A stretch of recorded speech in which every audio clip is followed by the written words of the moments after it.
Il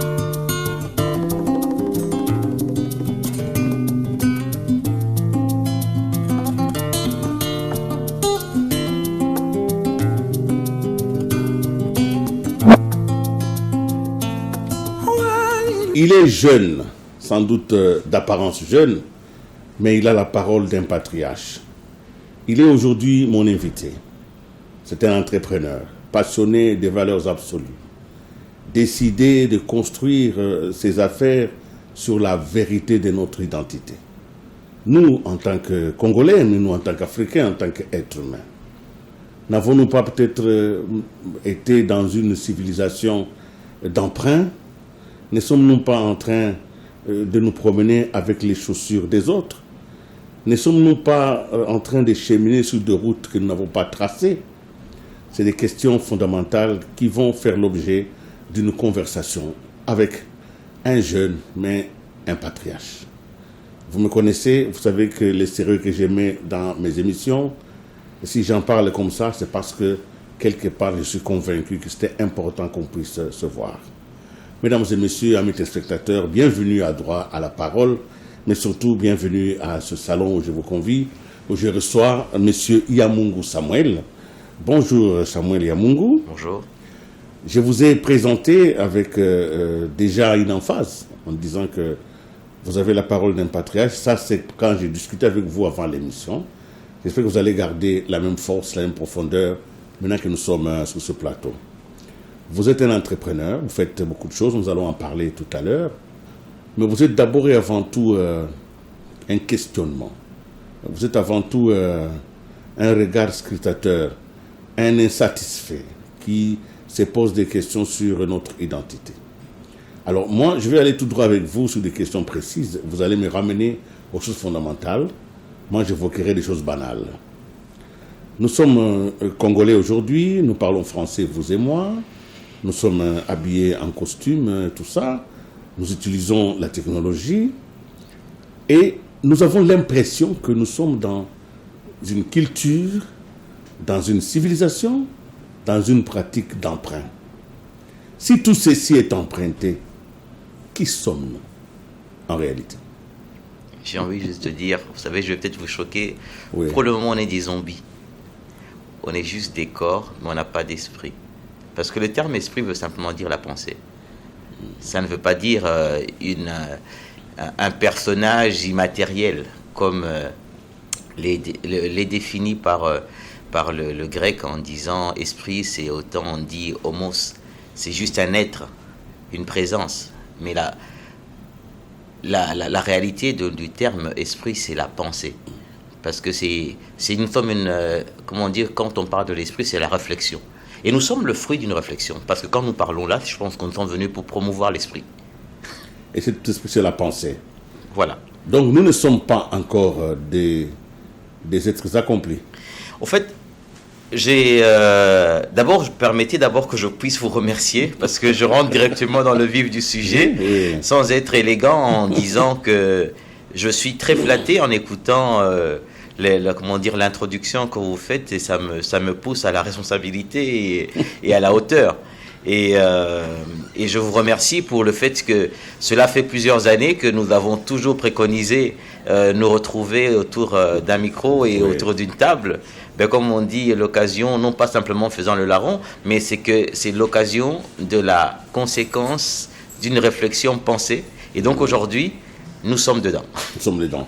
Aujourd'hui, quand vous regardez évidemment le Congo, notre pays, un pays extrêmement pourvu en ressources naturelles, même pays où le drame, la tragédie, la douleur, les désespoirs ont quand même élu domicile, nonobstant l'optimisme indécrottable de plusieurs Congolais, mais il ne reste pas que plusieurs sont fauchés, plusieurs tombent, à cause justement de ce fait que nous ne sommes pas en harmonie avec notre milieu, avec notre identité. C'est comme ça que je vous pose la question. Qui sommes-nous? Mais au fait, pour le moment, je dis nous sommes des zombies. Parce qu'au fait, le problème est celui-ci. Un corps sans esprit, sans pensée, c'est juste comme un vêtement sans personne qui la porte. Ça peut devenir un torchon. La valeur d'un vêtement, il se voit à la forme de la poitrine, du corps, de l'élégance de la personne qui lui donne la valeur. Et le même vêtement, quand il est sans vous, il devient un torchon. On peut essuyer les écrans, on peut essuyer le sol avec. Donc, au fait, c'est que aujourd'hui, quand je dis que nous sommes des zombies, parce que simplement, nous avons eu à pouvoir être de ceux qui acceptions volontairement d'être abreuvés sur nous par l'autre qui n'est pas nous. L'autre qui n'est pas nous, c'est-à-dire l'autre qui vient d'ailleurs, mais nous avons été aujourd'hui, comme on dit, de ceux qui avons même perdu le courage ou encore perdu le réflexe de converser avec nos parents, converser avec nos aînés. Parce que tel que nous sommes là, tel que je suis de conséquence, je suis la, comment dire, je suis la résultance de ce que ma mère a eu à pouvoir mettre en moi comme valeur. Donc, si j'ignore d'où je viens, ça sera difficile de savoir mieux partir où que ce soit. Donc, aujourd'hui, le Congolais ou l'Africain qui se prévaut aujourd'hui, vous savez, je vais peut-être vous choquer, je vais sortir des termes qui vont être choquantes, parce que c'est le fruit de plusieurs réflexions. Vous savez, ma mère m'a toujours dit, quand je suis né, j'étais un enfant qui était toujours questionnant. Alors, mon petit nom de famille, on m'appelle Kiki. Et j'avais l'habitude, tout petit, quand je me trouvais face à des invités à la maison, je me présentais, je disais, moi Kiki, toi qui. Alors, de l'autre côté, c'était que chaque fois je disais, maman, pourquoi. En fait, c'est resté dans ma tête jusqu'aujourd'hui. Et je pense que j'ai un problème aujourd'hui, par exemple, avec le terme de ce que les gens se prévaut d'être des intellectuels. Excusez-moi, j'ai envie de dire, être un intellectuel, c'est être un perroquet. Être intellectuel n'est pas forcément dire être intelligent. Un intellectuel, c'est quelqu'un qui s'est mis sur un banc, on lui a appris des principes d'autres, comme c'est conforme à un groupe de personnes, et que quand vous avez fini les cours, vous avez un parterre de professeurs qui veulent vérifier que vous allez répéter les choses qu'on vous a dites. C'est en ce moment-là qu'on vous colle de grandes distinctions ou de moyens ou ainsi de suite. Mais par contre, au fait, c'est qu'il existe une autre manière de voir qu'on appelle l'intelligence, qui est de pouvoir remettre en question des évidences pour retourner à une solution qui peut être autre mais convenable. Mais si vous imaginez, vous qui avez fait par exemple l'économie, on vous a truffé de valeurs et de paradigmes de Adam Smith, de Ricardo, de Harrison Ford, de tant de personnes, n'est-ce pas? Et tous ces personnages, tous ces principes sont des principes d'un genre de prisme venant de l'autre qui est dans le besoin de prendre sur toi, que tu dois valider pour être un produit. Je ne sais pas si je me fais comprendre. Absolument. Alors, de l'autre côté, si tu réfléchissais, parce que ces différentes personnes qui sont les Ricardo Tell ou bien Adam Smith, ce sont des êtres humains comme toi et moi. Pourquoi pas, tu ne dirais pas le principe de Kalengai William? Parce que lui aussi, il peut appliquer un principe qui, effectivement, fait fonctionner un environnement et ça crée un équilibre social. Aujourd'hui, par exemple, quand on nous parle de ce personnage voleur, excusez-moi, parce qu'au fait, c'est que sur le plan intellectuel, quand tu prends l'intelligence, tu prends la technique de l'autre et que tu la colles à ta personne, tu es un usurpateur. Ok? Celui qu'on appelle Tontine. Likelemba. C'est un Italien, en fait. Il vient en Afrique. Il constate comment est-ce que les mamans éthiopiennes fonctionnaient de manière communautaire à mettre les choses ensemble de telle enseigne que quand ils faisaient la récolte, ils se le partageaient de manière communautaire et par tour et ainsi de suite. Et il va en parler chez lui. Et du coup, il prend ce principe, il en fait sien et il lui marque son nom parce que simplement, en ce moment-là, l'Africain est déjà vassalisé et déjà, si tu veux, négrophobié. Je ne sais pas si je me fais comprendre. Absolument. Alors, du coup, au fait, c'est que tous ces principes-là, qui aujourd'hui, qui font le politiquement correct, au fait, on va se rendre compte que ce sont des éléments qui peuvent être remis en question. C'est dans cette dimension que je suis. Je suis dans cette dimension où l'on dit que quand l'autre te fait admettre une psychologie de prédateur, au point que tu deviens un être sous son syndrome de Stockholm. Ça veut dire que c'est une pathologie au fait psychiatrique où tu apprécies la douleur, tu apprécies le fait, oui, tu apprécies l'oppresseur et son principe pour davantage se donner à lui. Il y a un problème. D'accord. Samuel Yamungu, je vais aller progressivement avec vous parce qu'il y a beaucoup de questions. Et il faudrait que je parvienne à faire une maïeutique pour que vous sortiez le maximum d'informations. Pourquoi j'ai parlé que vous étiez un patriarche? Parce que, vous voyez, vous rentrez souvent, Dave vient de le démontrer en parlant de tontine, ça on n'apprend pas à l'école. C'est quand on découvre les choses dans les faits. Alors, vous avez dit tout à l'heure, et je vous ai bien compris, que vous vous méfiez des évidences. Vous estimez que les choses sont si évidentes qu'elles deviennent suspectes. Il faut donc se poser des questions. Et parmi les évidences, il y a celle qui fait que l'Africain, aujourd'hui, soit les derniers de la classe sur l'humanité par rapport à d'autres races. C'est une évidence dont on parle. Une autre évidence sur laquelle j'aimerais vraiment que vous reveniez, c'est le travail. Le terme travail, vous en avez une appréciation assez originale, alors que tout le monde dit que c'est par le travail qu'on va s'anoblir. On prend même des versets bibliques pour pouvoir situer cela. Vous vous dites non, le terme travail, c'est un terme péjoratif. Pouvez-vous vous expliquer un peu? Mais au fait, vous voyez, je crois que c'est une déformation que le divin a mis en moi pour ne pas faire de moi un homme conventionnel. Parce que du reste, d'ailleurs, même sur le plan social ou sociétal, aujourd'hui, je me fais respecter, je me fais imposer en appliquant un principe économique qui me fait vivre, qui me fait utile, même dans la société, en payant mes taxes, en payant des salariés, qui est un domaine qui n'est pas le domaine du comète mortel. C'est-à-dire que je ne suis pas un démagogue. Je dis ce que je fais. Je fais ce que je vis. Ou je fais ce que je pense, je voulais dire. Pour preuve, aujourd'hui, moi, cela fait 22 ans. Mon business, c'est les drapeaux. Je suis dans les drapeaux. Au point que des fois, quand je me présente auprès des tierces personnes, on me dit, monsieur tel, moi je m'appelle, okay, je donne ma carte, on me dit, vous faites quoi? Je dis, je suis dans les drapeaux. Ah, et le monsieur, la personne en face de toi, il te fait, ah bon, ah, c'est bien. Et puis à un moment, il y a une minute de vide. Et puis à un moment, il te fait, à part les drapeaux, tu fais quoi d'autre? Donc, comme pour dire, en fait, que logiquement, c'est pas conventionnel. C'est pas normal. C'est pas normal parce que dans le drapeau, je ne vois pas comment quelqu'un peut vivre et être en mesure de se présenter avec le torse bombé. Donc, vous voyez que ce que je vous dis, c'est déjà mon quotidien. D'accord? Alors, donc, il est, comme qui dirait, je le pousse par le fait qu'aujourd'hui, si je peux discourir, c'est parce que il est important, parce que je pense que si moi je sais, ce n'est pas pour moi, c'est pour celui qui est devant moi. Parce que le savoir ressemble un peu, j'aime bien souvent dire, est-ce que vous avez déjà entendu, ou bien vous avez déjà vu que l'eau fasse la publicité de ses valeurs? C'est-à-dire que c'est le jour où tu es dans le manque, que tu vas te rendre compte, tiens, je me sens pas propre, je me sens hydraté, assoiffé, tu vas chercher l'eau. Et si tu te rends compte que de la valeur de cette eau-là est tellement cruciale, c'est toi qui vas créer toute la tuyauterie, les moteurs pour l'avantage de drainer vers toi et le garder de manière permanente.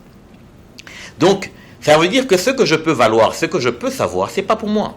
C'est pour toute personne qui sont face à moi et qui ont l'obligation, pas l'obligation, je veux dire, c'est-à-dire que moi j'ai peut-être l'obligation de rester constant pour pouvoir davantage éveiller. J'aime bien souvent dire, j'aime bien allumer les cerveaux des gens. C'est ça le but. Revenons au terme travail. Alors, par rapport au terme travail, et celui-ci, de par mon éducation ou bien mon état d'esprit, j'ai toujours été celui qui aime fouiner et non pas simplement prendre les choses telles qu'on me le présente. J'aime aller toujours dans le fond de la chose. Alors, quand je vois le mot travail, à un moment, je me dis, écoute, je vais chercher à comprendre c'est quoi son étymologie. Et donc, c'est là que je me rends compte que l'étymologie du terme travail veut simplement dire instrument de torture. Ça veut dire, le mot travail est tiré du terme gréco-latin qui veut dire tripalium, instrument de torture. C'est comme un instrument qui ressemblait à un genre de croix dans lequel on écartelait quelqu'un pour le contraindre à travailler pour les seigneurs. Parce qu'autant d'autrefois, si l'esclavage, aujourd'hui, on a tendance à penser que quand on parle de l'homme noir, on pense que l'existence de l'homme noir est juste rattachée à l'esclavage. Au fait, en réalité, l'esclavage a été l'apanage du caucasien dans son univers. C'était leur mode de fonctionnement. Ça veut dire, parce que peut-être après je vais développer un peu le côté anthropologique d'expliquer qui est qui, parce qu'à un moment vous avez parlé du fait que l'homme noir est dernier et tout ça. J'aimerais vous dire simplement, c'est bien le contraire, l'homme noir est premier, il n'est pas dernier. Aujourd'hui c'est un narratif vendu.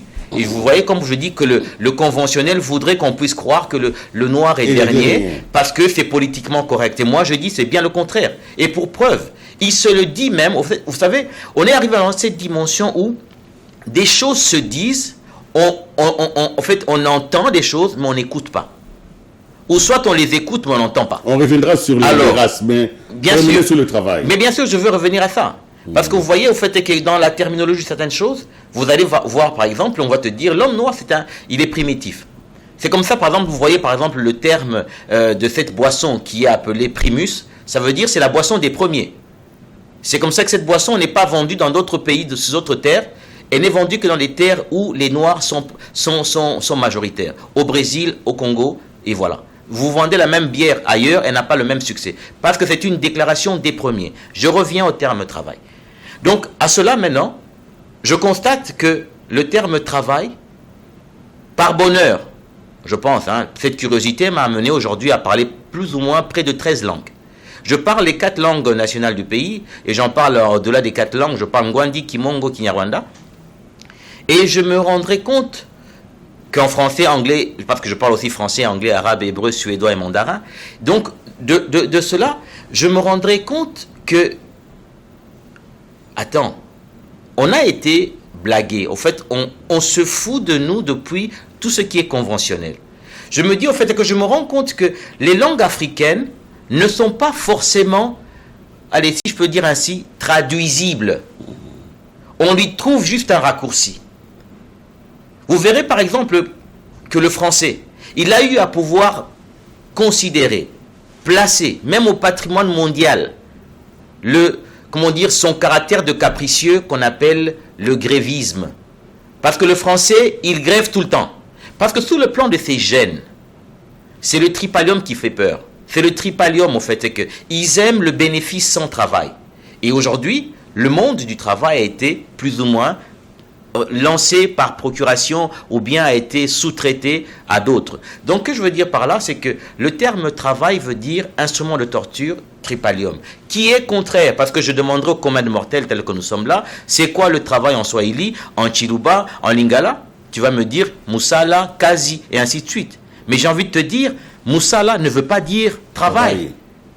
Raison pour laquelle, au fait, c'est que tu vas constater que quand nous allons dans nos villages, quand nous sommes en train de consommer, même ici à Kinshasa, quand tu vois une agglomération ou bien un groupe de mamans ou de papas qui travaillent pour faire un type de chant, de chant ou de travail, ils ont l'habitude de chanter. Mais par contre, le blanc, dans son histoire, dans l'histoire de l'occidental, du caucasien, qui, sous le plan anthropologique, j'ai envie de l'appeler l'homme de Cro-Magnon, le Cro-Magnon, c'est quelqu'un qui, lui, quand il travaille, il pleure. Mais nous, quand nous travaillons, nous chantons. Pourquoi? Parce que Moussala veut dire lieu d'élévation par l'effort pour un bénéfice collectif. Donc, vous voyez que le terme tripalium et Moussala ne veut pas dire la même chose.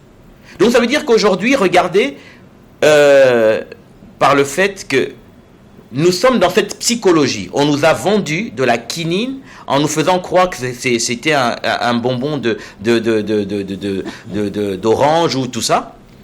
Aujourd'hui même, vous avez la fierté. On constate qu'on a la fierté. Parce que tout ça sont des copies-collées, mais on ne s'est même pas donné la peine de réfléchir. Qu'est-ce qu'on constate? Quand on fait une demande, on dit on veut annoncer qu'il y a de l'emploi disponible. On dit telle organisation cherche cadre dans tel domaine, ainsi de suite, ayant telle capacité. Et puis on précise étant capable de travailler sous stress et machin. Vous voyez? En fait, c'est du poison. Moi, je travaille de 6h même jusqu'à 20h, mais je ne travaille pas sous stress. C'est mon plaisir. Parce que simplement, dans mon entreprise, je suis celui qui a commencé Cyrus d'abord seul, et j'ai fait naître aujourd'hui plus de 30 personnes qui sont constants, sans oublier des fois quand nous avons des chantiers, nous avons des journaliers qu'on rajoute, on peut même avoir des centaines de personnes, où je peux accepter de me faire payer en dernier. Mais ce qui n'est pas dans la culture caucasienne. Aujourd'hui, par exemple, vous verrez comme la politique occidentale, c'est une politique qui est une politique de sous-traitance. Ça veut dire que tu as des financiers qui donnent une logique de vue auprès des présidents comme les Macron, Biden et compagnie pour pouvoir amener le monde dans une certaine posture où il faut les essorer pour que le bénéfice soit pour Big Pharma, pour l'industrie des armements et ainsi de suite, ainsi de suite. Ça veut dire que c'est d'autres personnes qui souffrent et les autres, ils sont qu'en vacances. Vous voyez? Alors, je vous en parlerai peut-être après. Donc, d'autres sujets qui parlent même de tourisme, comment est-ce que cela a été né. Ce que vous dites est important et c'est toujours mieux de le répéter en mes mots pour que le téléspectateur, avec vous, avec moi, on comprenne très bien. Donc, si nous allons dans la vie de mots, parce que les mots ont une vie, et quand vous faites l'autopsie de ce mot, vous trouvez effectivement que le travail tel que pratiqué en Europe et ailleurs, c'était en réalité une activité forcée, qui était destinée à des êtres qu'on appelait les moins hommes, notamment les esclaves. Voilà, les paysans. C'est comme ça que les esclaves, les serfs travaillaient pour les seigneurs. Les seigneurs, lui, il était dans son palais et des gens travaillaient pour lui. Et quand s'ils n'étaient pas d'accord, les fouets existaient. Il n'y avait pas le fouet. Non, c'était le tripalium. Tripalium parce qu'on vous écartelait. On vous écartelait au point que si vous résistiez, on vous déchire. Donc, et c'est ça. C'était un traumatisme pour les autres, pour dire que si vous arrêtez de travailler, on va aussi vous déchirer. On va vous déchirer. Et ce même modèle va être appliqué ici. En plus soft, hein. Bon, avec, je parle seulement de l'esclavage, même la colonisation. C'est un travail va être appliqué ici. Vous avez donc un groupe d'hommes destinés au travail forcé et un autre groupe d'hommes, des seigneurs, destinés à bénéficier de ces résultats, des dividendes. Donc, vous avez, c'est comme ça que je disais tout à l'heure que ces propos étaient des propos de patriarche, parce qu'ils rentraient aux origines, ils nous faisaient voir au-delà des horizons. Revenons un tout petit peu maintenant aux problématiques que nous avons, nous, en tant qu'Africains. Nous portons encore ce regard sur nous, le regard d'une race maudite, d'une race sans histoire. Rappelez-vous un chef d'État qui disait il n'y a pas longtemps, Sarkozy, le temps est venu aux Africains d'entrer dans l'histoire. Vous dites non. Encore une fois, vous revenez avec moi sur ce plateau pour faire encore l'autopsie de cette vision que vous appelez vous-même une vision rétrograde et fondée sur les mensonges. On vous écoute. Mais c'est le narratif. Au fait, le narratif qui est aujourd'hui vendu, qui doit devenir comme la doxa. Donc, quand tu n'es pas dedans, c'est que tu n'es pas bon. Tu n'es pas bon pour faire fonctionner l'industrie. Vous voyez? C'est-à-dire, l'occidental, vous devez savoir une chose. Quand il ne sait pas te prendre ce que tu as, il le dénigre. C'est-à-dire, il te la laisse comme il ne peut pas la prendre. Il te la laisse, mais il en parle en mal. S'il n'en parle pas en mal, comme disait Cheikh Anta Diop, il y met un système qu'on appelle de conspiration de silence. C'est-à-dire ne pas te faire exister parce qu'on n'en parle pas. Vous voyez? Donc, dire comme Sarkozy l'a fait en son temps, j'ai juste envie de dire c'est un inculte, au fait, en réalité. Parce que j'aimerais expliquer une chose, de manière très simple. La Terre existe, ce n'est pas simplement moi qui le dis, c'est le conventionnel qui le dit, d'accord? C'est la doxa qui le dit. La Terre existe depuis plus de 4 milliards d'années. C'est-à-dire tout le système, depuis 4 milliards d'années. Et l'homme noir existe depuis près de 350 000 ans. Parce que, et il est né où? Il est né en Afrique. Alors pour vivre en Afrique, pour être, comment dire, sur ce territoire confortablement ou bien confortablement vivant, tu dois subir le poids de la chaleur. Alors je n'ai jamais vu un blond rester blond sous le soleil. Donc il fallait, par le Créateur, il s'est arrangé pour faire en sorte que les êtres qui étaient sur Terre, qui devaient être sur Terre, parce que la matrice, c'est pas pour rien qu'on appelle que l'Afrique est la, comment dire, la terre-mère, hein, la mère de l'humanité. Berceau de l'humanité. Berceau de l'humanité. Et donc, pour y vivre de manière constante et confortablement, il fallait être noir. Parce que sinon, il y aura un problème avec la santé. Donc, du coup, le Créateur s'est arrangé à faire en sorte que tous les êtres primaires, qui sont les primitifs, qui sont les primus, les premiers, comme la bière primus, au fait, c'est le terme pour dire, c'est la boisson des premiers. Et une parenthèse pour dire que cette boisson, elle fait succès au Congo, au Brésil. Parce qu'au Brésil, la plupart de ceux qui sont, vous verrez même les Neymar, les Pelé, tout ça, ce sont les descendants du Congo. Parce qu'il existe un détroit, on appelle un territoire de Quilombo. Et là-bas, on parle lingala, c'est la plupart de ce qui a trait à notre culture qui est transporté là-bas. Donc, je reviens à dire que les premiers étant sur Terre, vivant normalement, il y a eu, comme on dit, les premiers sapiens, c'est-à-dire l'homme 2 fois ou 3 fois sage, ayant la capacité organisationnelle de créer des instruments, savoir vivre en société et compagnie. Il y aurait eu un lot de sapiens qui ont traversé pour aller sur le détroit, c'est-à-dire par le détroit de Gibraltar, en passant par le Maroc, rentrer par l'Espagne et vivre au niveau de l'Europe. Et il s'est passé qu'il y a eu la dernière glaciation qui a duré 100 000 ans. Dans les 100 000 ans, les températures ont commencé à baisser de X jusqu'à moins 400 degrés. Et le lot des sapiens qui se retrouvent là-bas, que l'on parle aujourd'hui, on peut le chercher sur Internet en fouillant l'homme de Grimaldi, les premiers des sapiens, c'est-à-dire le premier lot qui a traversé de l'autre côté, ils ont été épris par le froid allant jusqu'à moins 400 degrés et autres. Les sapiens noirs qui étaient de l'autre côté ont commencé à être dépigmentés. En fait, en réalité, le blanc, c'est un albinoïde, c'est un albinos, Nikitoka Toka, Azandundu. Donc tu prends un blanc, tu le mets sous le soleil, il meurt. Donc tu vas comprendre que même pour pouvoir construire les pyramides, si c'était un blanc, il serait déjà mort depuis longtemps. Parce qu'aujourd'hui, il suffirait de faire juste en temps réel. Tu dis que c'est toi, moi j'ai pas de problème. Couchons-nous au soleil pendant la journée. On verra qui va rester vivant et qui va rester debout. Je la ferme la parenthèse. Donc du coup, n'est-ce pas que vous constatez que quand vous êtes en Europe avec le froid, comme disent souvent les Quinois, teinture à poteau. Au fait, le froid te dépigmente, c'est-à-dire fait taire au fur et à mesure la mélanine en toi pour te donner cet aspect un peu plus clair. Et vous verrez avec les femmes, ça casse les cheveux. Le Créateur qui est tellement prévoyant, sachant que ces derniers vont rester dans ce coin-là, il s'est arrangé à faire en sorte que c'est biologiquement explicable. Les cheveux ont commencé à tomber, ça devait tomber pour couvrir les oreilles, pour les garder du froid, et la peau, tout ça, le nez, après 2000 ans, c'est même rentré dans leur code génétique pour que ça puisse être tel que le blanc, c'est le seul albinos qui se reproduit entre lui. Parce que chez nous, l'avantage, puisque nous sommes la terre-mère, nous sommes les hommes premiers, nous, on a la capacité d'avoir et les blancs et les noirs. Parce que nous faisons des albinos qui sont noirs, c'est-à-dire d'une mère et d'un père noir. Et cet albinos, lui, quand il se marie, il fait des enfants noirs. Mais par contre, les albinos de chez les Blancs, quand ils se reproduisent, ils ne se reproduisent que dans la même race. Il suffirait qu'un noir ou une noire rentre dans la lignée, ça change la donne. Vous lui mettez de la couleur.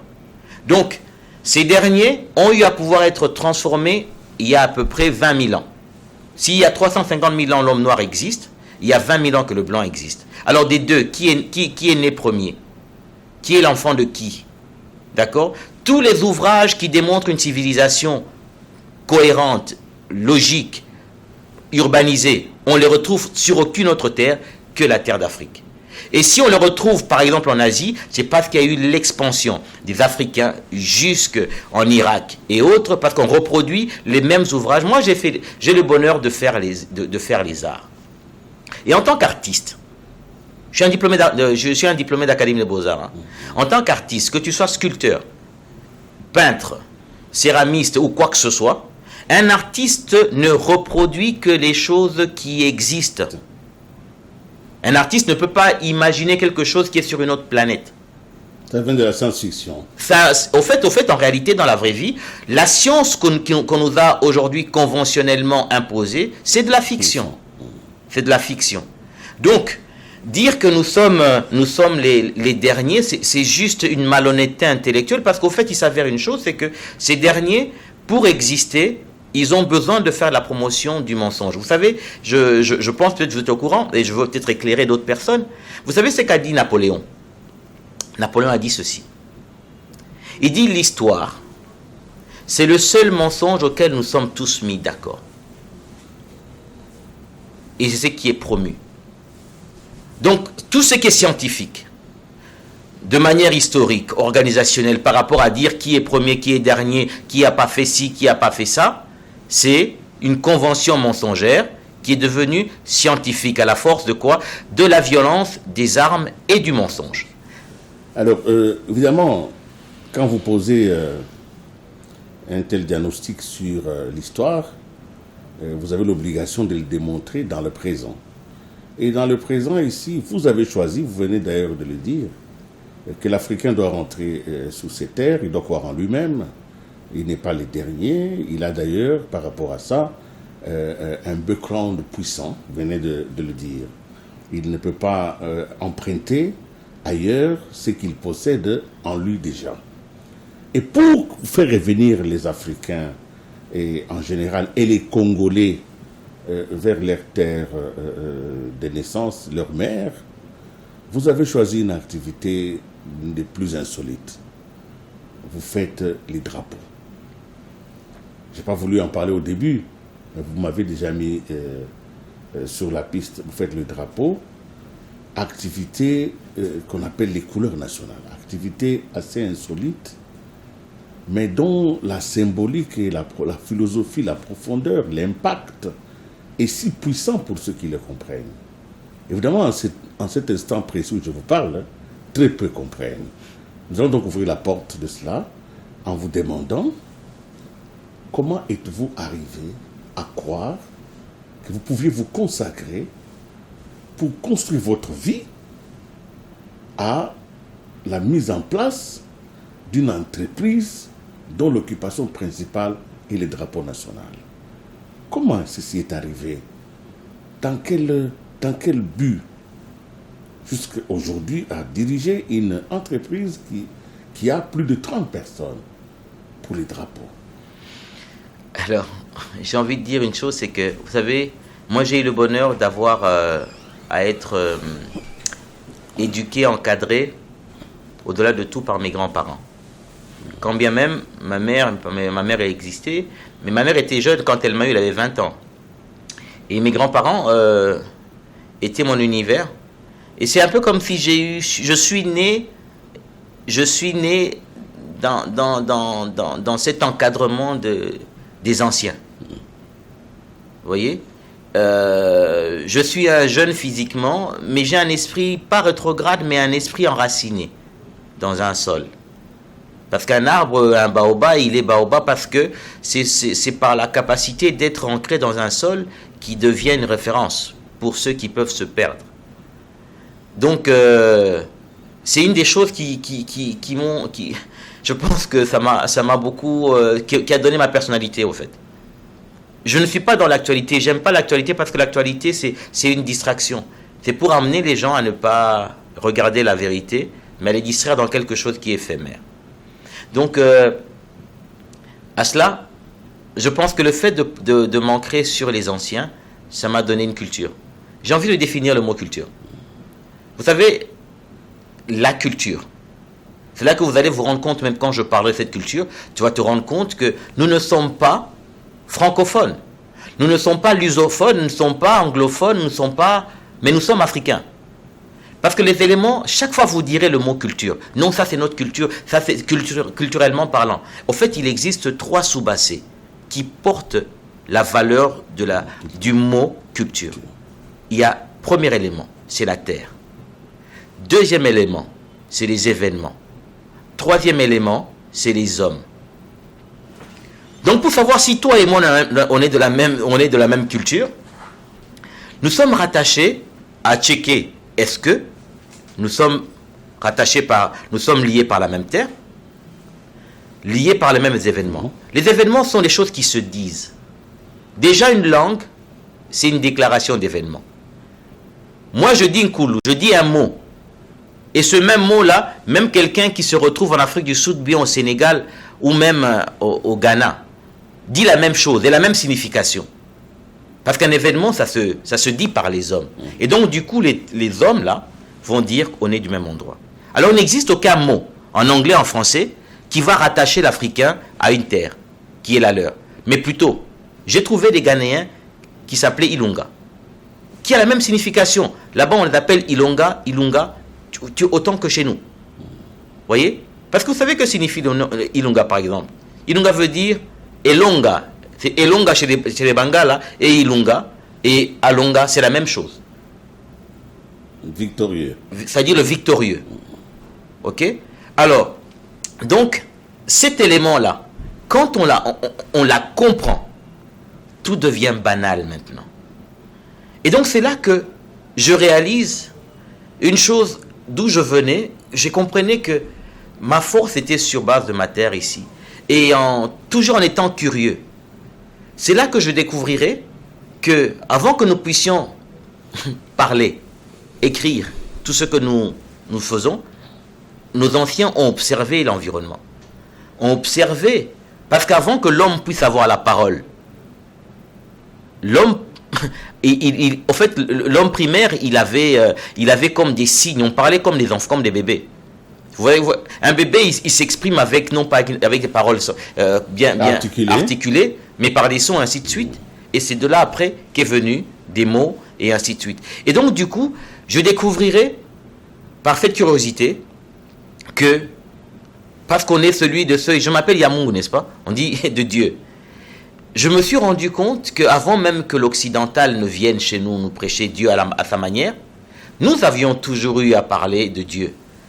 Et j'ai découvert que pour écrire le divin, avec l'écriture première, qui sont les hiéroglyphes, qui ont existé avant toute forme d'écriture, vous savez comment est-ce qu'on écrit Dieu, le Créateur, dans les hiéroglyphes? Il est symbolisé par un drapeau et un mât. Donc ça veut dire que on fait la promotion d'une terre, on fait la promotion d'un lieu, avant qu'il soit coloré, rouge, vert, jaune, ou bien qu'il soit coloré jaune, bleu, rouge, ou bien toutes les couleurs. D'abord, c'est simplement la symbolique. Cette verticalité incarne l'humain sur un terrain.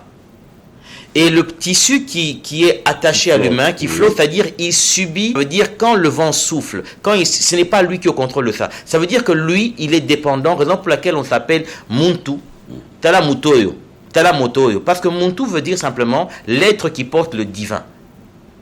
Le Muntu, c'est-à-dire le Ntu, c'est le divin. Et même du reste d'ailleurs, quand on veut parler même de moto, Tala Moto, c'est le feu, ça a toujours quelque chose à plus fort que nous. Donc, c'est là que je me suis dit, à défaut de commencer à dire Bandeko Balingami Alléluia, j'ai dit je veux commencer à prêcher le patriotisme. Parce qu'en fait, le patriotisme est rattaché au Créateur. Parce qu'en fait, c'est que si tu ne sais pas respecter, honorer le gain que tu as reçu sans demander, c'est-à-dire la terre, tu ne mérites rien d'autre sur cette terre. Donc, du coup, je suis allé j'ai toujours poussé ma réflexion pour en faire même mon activité. Et le slogan que nous avons par rapport à Cyrus FNP, qui veut dire, c'est-à-dire Cyrus Flags and Pole, drapeau et main, vous savez c'est quoi notre slogan? On dit Cyrus FNP, fournisseur de fierté. C'est ça notre slogan. C'est que nous voulons, en fait, nous voulons toujours ramener à ce que l'homme se sente fier d'appartenir à sa terre. Et du coup, du reste d'ailleurs, la vision que nous avons, c'est de pouvoir être implanté dans tous les 54 pays d'Afrique. Pour ramener à ce que l'Afrique récupère son initiative historique. Parce qu'en fait, c'est que si tu ne connais pas ton histoire, tu ne pourras jamais être fort dans l'actualité. Parce qu'aujourd'hui, si je suis fort, c'est parce qu'en fait, c'est que je peux te dire toutes les choses que je sais. Quelque part, ce sont mes aïeux qui me l'ont dit. Alors, vous savez, j'ai fait une digression pour mettre l'eau dans le vin que vous avez, ou mettre le vin dans l'eau que vous avez, parce que nous parlons de drapeaux, et aujourd'hui, c'est le 20 décembre c'est l'anniversaire de la mort du roi Moussiri de Bayeke. J'informe aux téléspectateurs qui le savent déjà que Moussiri a été tué parce qu'il avait refusé de faire monter les drapeaux belges en Garangaz. Il dira aux Belges: pourquoi vous voulez que je fasse monter votre drapeau? Parce que moi ici, j'ai un drapeau. Et c'est ce drapeau-là qui va régner ici. C'était une parenthèse. Et je reviens maintenant à la force de ce que vous venez de dire.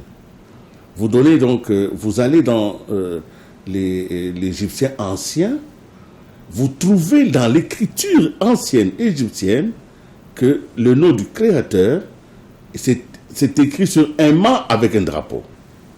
Et vous considérez que ce qui élève un mât, c'est d'abord l'homme, et puis le drapeau, c'est le divin. Donc c'est l'influence des éléments, l'influence des dieux, l'influence de la providence.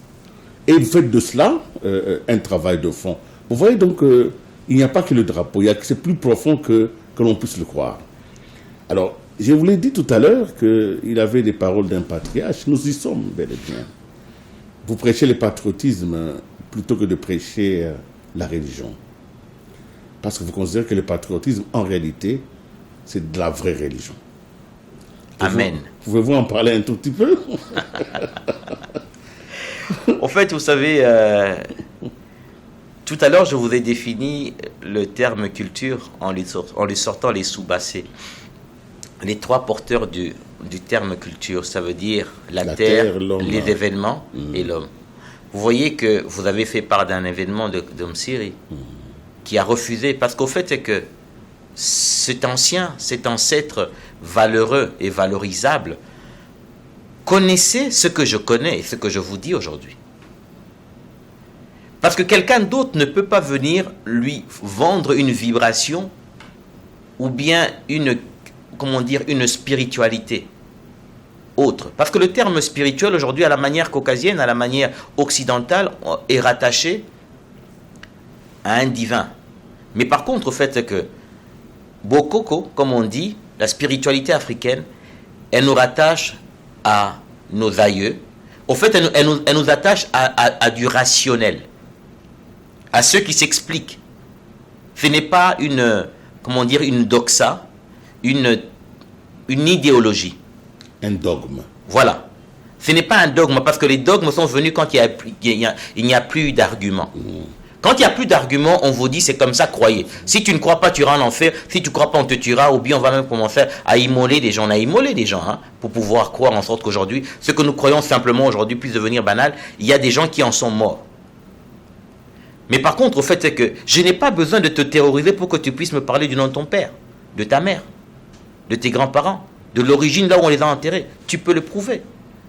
Mais quand quelqu'un veut réfléchir pour dire, mais tu me dis que, par exemple, excusez-moi, peut-être je vais choquer, vous dites que par exemple que Adam ou bien Noé, il a vécu 900 ans. Bon, d'accord. Moi aujourd'hui j'ai 48 ans, j'ai 49 ans dans pas longtemps. Si je mourais aujourd'hui, j'ai laissé une preuve de mon existence. Il y a le drapeau géant au palais du peuple. Bon, maintenant, quelqu'un qui a eu 900 ans, qu'est-ce qu'il a laissé comme preuve? Il n'y a même pas une chaise. Je ne sais pas si je me fais comprendre. Il y a une matière à réflexion. Voilà, donc il y a matière à réflexion. Donc, ce qui revient à dire que vous voyez ces anciens, comme Moussiri, c'est quelqu'un qui était rattaché à la culture, à la spiritualité, de ce que ces anciens lui ont toujours dit. Moi, j'ai toujours pour respect, moi, un aîné, pour moi, c'est un divin. Il me dira des choses que je ne connais pas, et grâce à lui, peut-être mon questionnement va être raffermi, et je serai plus éclairé. Raison pour laquelle je respecte toujours ceux qui sont plus âgés que moi. Nous allons aller à la fin de cette émission, et vraiment au désespoir des téléspectateurs, mais je vous informe, nous reviendrons avec lui, parce que nous allons faire avec lui une série d'émissions. Mais alors, je reviens au drapeau, parce que c'est là où nous allons terminer. Oui, d'accord. Ouais. Donc, en réalité, quand on dit que mourir sous les drapeaux, en réalité, c'est mourir pour le Créateur. Effectivement. Ça veut dire c'est honorer le Créateur en lui disant « Je te remercie pour cette terre-là où tu m'as placé. » Parce qu'au fait, c'est que tu aurais pu faire de moi un oiseau. Et même les oiseaux savent d'où, ils connaissent leur terre principale. Quand ils font quand les oiseaux émigrent et ainsi de suite, ils reviennent là. Même, regardez même le chien, même le chat de la maison. Si vous avez fermé la porte, il est sorti pour aller chercher une copine chatte, ou ainsi de suite, quand il a fini, il revient toujours devant la porte. Mais nous, on ne sait pas où on doit revenir. C'est là que j'explique c'est là que je dis qu'on est des zombies. Alors pour dézombifier les gens, ça repart aussi quelque part par le patriotisme. Non pas le patriotisme prêché par les partis politiques. Parce que moi, je ne fais la promotion d'aucun parti politique. Et je ne le ferai jamais. Je ne parlerai jamais des gens. Je parlerai toujours des idées. Je parlerai toujours des choses qui font renaître les hommes. Les hommes ou les êtres, les êtres humains. Vous voyez? Donc, c'est-à-dire, au-delà du patriotisme, c'est du divin. J'ai envie de dire, le divin, sur le plan africain, permettez-moi de toujours faire la promotion de la culture africaine, parce qu'elle a tellement été mise sous silence qu'il est important de la mettre toujours en évidence aujourd'hui pour réactiver plein de choses qui sont comme des questionnements des gens. Des fois, ils ne comprennent pas pourquoi tel... Mais là, avec ça, ils peuvent avoir plus de sens. Ils vont comprendre la réponse au travers de la spiritualité africaine. Vous voyez, au fait, c'est que le Créateur, vous allez voir que l'Africain n'a aucun symbole pour dire ça c'est Dieu, le Créateur. Ça n'existe pas. Il n'existe pas de statut pour dire ça c'est Dieu. Non. Il y a des éléments qui sont juste pédagogiques. Parce que l'Africain sait que le Créateur, après avoir tout créé, quand il a arrêté de tout créer, il a laissé deux êtres sur terre, qui sont comme ses représentants légaux. Vous savez c'est qui? C'est la femme et c'est la terre. Parce que ces deux êtres-là, la femme et la terre, ont les mêmes capacités. Tu y mets une semence, tu reviens après 9 mois, c'est un enfant. Tu mets une semence sous terre, tu reviens après 21 jours, c'est un champ. En dehors des deux, personne ne peut le faire. C'est-à-dire, vous allez voir une femme, si aujourd'hui nous sommes valeureux, on est debout, n'est-ce pas? C'est comme cette terre, comme cette mère qui nous a donné naissance. Aujourd'hui, on est fiers de toi. Mais est-ce qu'on connaît ta mère? Quand tu te mets debout, tu écrases la terre. Mais c'est elle qui te porte devant tout le monde. Donc vous voyez un peu, c'est que la femme est tellement... La femme, elle est divinisée, au fait. Elle est divine. Et elle est rattachée au divin. Et au-delà de ça, même, il y a cette symbolique qui est à dire être patriote. Hein? Des fois, j'ai envie de dire, il faut être matriote. Hein? Au fait, le matriotisme ou le patriotisme, c'est le respect du Créateur. Parce qu'au fait, quand tu sais que c'est là ta terre, tu as l'obligation maintenant d'appliquer le moussala, non pas le tripalium. Chercher à arranger. Parce que si tu arranges là où tu es, tu honores le Créateur, et davantage, il te donnera la force. Et il donnera toujours les hommes qui viendront à côté de toi pour pouvoir, chacun avec son talent, pour réaliser les pyramides. Si hier, on a construit les pyramides parce que simplement, on était dans cette dynamique-là, de la matrice, du divin, on disait, en fait, on ne travaille pas pour nous, on travaille pour le Créateur. Parce que les trois pyramides que tu vois, qui sont là à Gizeh, ces trois pyramides symbolisent les trois montagnes les plus hauts sommets de l'Afrique. Le Rwenzori, le Mont Cameroun et comme celui qui est en Tanzanie, là. Kilimanjaro. Ce sont les trois que tu vois là. Parce que je vous ai dit, un artiste n'invente rien. Il reproduit. C'est qu'il y a. Vous voyez? Nous terminons avec un dernier questionnement. En fait, c'est un mot que je voudrais vous voir manipuler, comme on l'a fait, parce que c'est de là où nous allons reprendre la prochaine fois. C'est Likambwa Mabele. Je voudrais que vous puissiez Likambwa Mabele. Tout le monde, les Congolais le disent, hein. Mais en Afrique, les langues africaines changent de sens dans l'intonation. Likambwa Mabele ou Likambwa Mabele. D'accord. Je vous ai commenté et nous terminons. J'ai envie de dire une chose, vous savez, il existe deux choses pour lesquelles l'homme est prêt à tuer quelqu'un. Ce que finit maman na yo. Ce que obioko tana mabele na yo. Parce qu'en fait, la maman est sacrée, la terre est sacrée. En fait, en réalité, tout ça, c'est parce que simplement, ça va faire, moi j'ai 49 ans aujourd'hui, d'accord? D'autres ont 50 ans, d'autres ont 70 ans. Ils ont réfléchi avec le logiciel qui n'est pas le leur. Raison pour laquelle ils donnent à merci ce qui vaut à d'autres, et pendant qu'ils sont censés le protéger. En fait, c'est là que peut-être aujourd'hui les choses vont se clarifier dans l'esprit des gens. Pourquoi est-ce que le patriotisme, Mabélé et nos mamans sont rattachés? Pour preuve. On dit Mabélé, d'accord? C'est parce qu'au fait, c'est que quand on parle de terre, on a tendance à réfléchir en français, ok? En parlant de Gaïa et ainsi de suite. Mais si on doit même parler en termes de la culture africaine, vous allez voir que Gaïa est rattaché à Ngaba. Ngaba qui veut dire Mabélé. Comme on parle de rond-point Ngaba. Ngaba, c'est une déclaration du sol.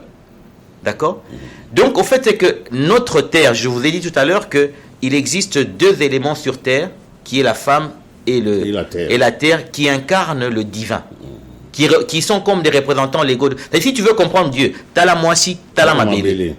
Tu vas voir, au fait, c'est que son changement, c'est-à-dire, tu peux voir les lots, la Mouki et Mabélé Bimisimai, ou bien Ningani. C'est comme la femme. D'accord? Et en plus de ça, j'ai envie de dire, vous savez comment est-ce qu'ont été inventés les hiéroglyphes? Les hiéroglyphes, on appelle ça, c'est de la sémiologie. Ce sont des symboles. Vous allez voir, ce sont des symboles imagés, des choses qui existent autour de nous.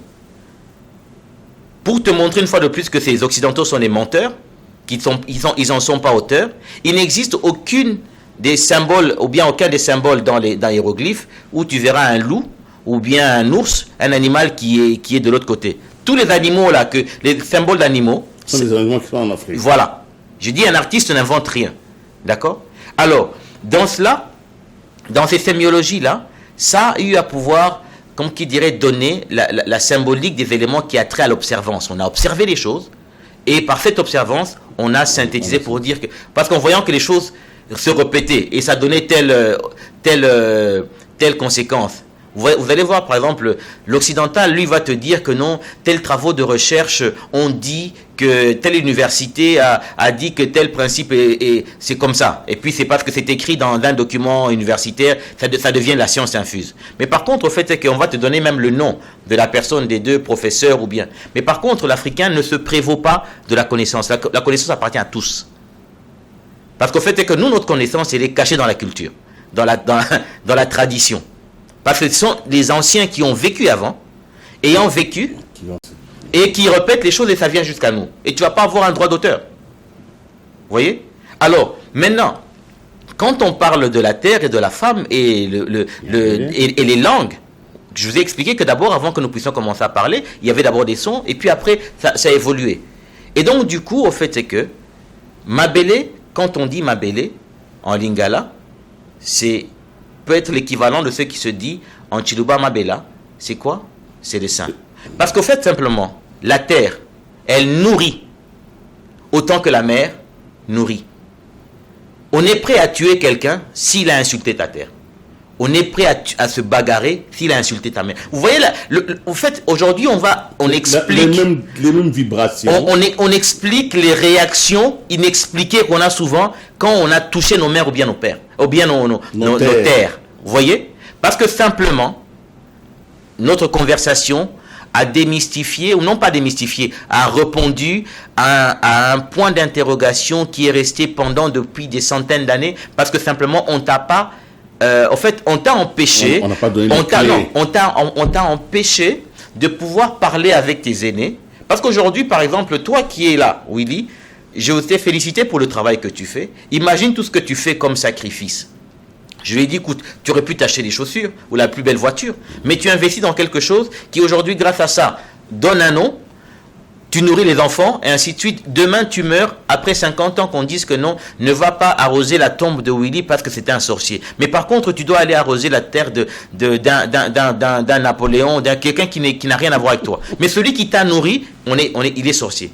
Et regarde bien ce qui se passe. Dans les tribunaux aujourd'hui, j'étais entendu en train de parler avec un homme de droit, n'est-ce pas? Regarde dans les tribunaux, les gens se tapent dessus encore simplement pour... Mabélé, Oyo, Batata, Batikaka. Donc, c'est-à-dire les sorciers ont laissé les choses bien. Mais les saints ne vous ont rien laissé et vous ont laissé en conflit. Voilà. Donc, voilà. Donc, ça revient à dire que quand on réfléchit avec notre propre logiciel, nous allons nous rendre compte que, au fait, comme dit l'hymne national, unis par le sort, au fait, on a le même problème. On est unis par les mêmes problèmes. Et ces mêmes problèmes vont nous ramener sur la même terre. Donc, nous avons maintenant l'obligation d'être unis pour travailler Moussala Pototonga. Et honorer Dieu. Parce que quand on fait les choses positivement, le Créateur devient, en fait, il est agité et il devient encore plus honoré. Bendele Ekoyate, comme on dit, et nous allons vous dire au revoir ce soir, parce que c'est la fin de ce temps nous imparti. Mais vous vous êtes bien rendu compte que les processus de dévoilement ne fait que commencer, et que je n'avais pas tort au début de l'émission de dire il est jeune, en apparence certes, mais il est attaché à des milliards d'années d'expérience de nos aînés. Il a donc compris que c'est par le droit d'aînesse que la sagesse se transmet. Aujourd'hui, il a choisi, pour ceux qui sont jeunes, de vous parler. J'ai donc été heureux de le recevoir. Lui, c'est Samuel Yamungu. Il est directeur général de Cyrus Entreprises. Je ne l'ai pas dit au début. Et il est porteur quand même d'un certain nombre de questionnements qui nous remettent à l'endroit. Au revoir et à la prochaine. Merci.